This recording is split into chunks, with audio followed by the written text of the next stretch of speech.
incwadi kaMateyu isahluko ngama-28 siqale kuvesi 1 siyoma kwivesi yesithandathu. Ifundeka ngohlobo uvuko lukaYesu. Ke kaloku ekupheleni kwesabatha ekuseni ngelokuqala usuku lweveki kweza uMariya wasemagadala nomnye uMariya beza kulikhangela ingcwaba. Kwasuka kwabakho unyikimo olukhulu kuba kwakuhle isithunywa senkosi emazulwini seza saliqenga ilitye lasuka emnyango sahlala phezu kwalo.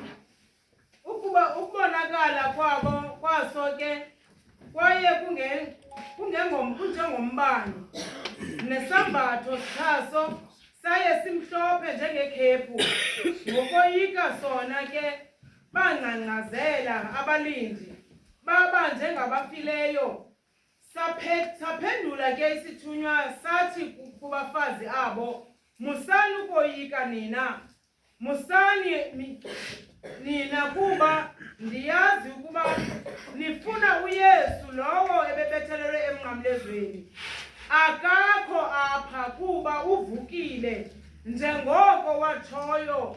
Yizani niyibone indawo apho ebelele khona iNkosi.